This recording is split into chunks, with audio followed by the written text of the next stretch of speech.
ქვეყნის მართვაში ახალგაზრდების ჩართულობასა და ამ მიმართულებით ხელშეწყობაზე ისაუბრა პრემიერ-მინისტრმა ქართული ოცნების ახალგაზრდული ორგანიზაციის ხელმძღვანელთან და ბორდის წევრებთან. ძირითადი აქცენტი გამართულ შეხვედრებზე გამოკვეთილ მთავარ მიმართულებებზე გაკეთდა. ქვეყნის მასშტაბით ჯამში 11 კონფერენცია ჩატარდა. იმსჯელეს 2 წლის გეგმებზე. აღნიშნა, რომ ძირითადად რეგიონებში ახალგაზრდებისთვის განკუთვნილი სივრცეების ნაკლებობა ფიქსირდება. ადგილობრივებს დასაქმების პრობლემა და მიგრაციასთან დაკავშირებული საკითხებიც აწუხებთ.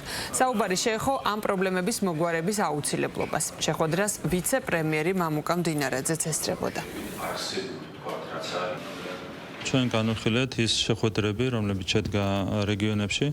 ბევრი საკითხი გამოიკვეთა ამ შეხვედრაზე, ასევე ჩვენი სამოვლო გეგმები გავიარეთ ახალგაზრდული ორგანიზაციის საქმიანობის თვალსაზრისით. ამ ქვეყნის მართვა უნდა გადაიბარონ ახალგაზრდებმა მომავალში. აქედან გამომდინარე ძალიან მნიშვნელოვანია ამ მიმართულებით სწორად ჩვენი მუშაობის დაგეგმა და რა თქმა უნდა გედარხელ ვეთქვი, რომ აქტიურად ვიმუშავებთ ამ მიმართულებით შემდეგი განსაკუთრებით 2 წლის განმავლობაში. განვიხილეთ ის საკითხები, რაც ახალგაზრდებს აინტერესებს. უმეტეს შემთხვევაში თქვენ ტელევიზიითაც ხედავდით ყველა რომ იყო ახალგაზრდულ სივრცეებთან დაკავშირებით, სივრცეებთან, სადაც ახალგაზრდებს ეკრებათ შეკრების თავშეყრის ადგილი, სადაც ეკნებათ საშუალება რომ გაცვალონ აზრები. ეს ყველაფერი გათვალისწინებული არის იმ პროექტში პრემიერმა ისაუბრა დღესაც და ყოველ საუბრობს ხოლმე ამაზე, რომელიც მულტიფუნქციურებს მოიცავს. ეტაპობრივად ნელ-ნელა დადებითად გადაწყდება ეს ყველაფერი. გამომდინარე იქიდან რომ სურვილი ძალიან დიდია, ახალგაზრდების ჩართულობა ძალიან დიდია, ყოველდღიურად იზრდება მათი დაინტერესება. ბატონი პრემიერ-მინისტრთან გამართული შეხვედრა არის კიდევ ერთი დასტური იმისა, რომ როგორც ბატონი პრემიერისთვის, ასევე მთლიანად ქართული ოცნების გუნდისთვის განსაკუთრებულად მნიშვნელოვანია, რომ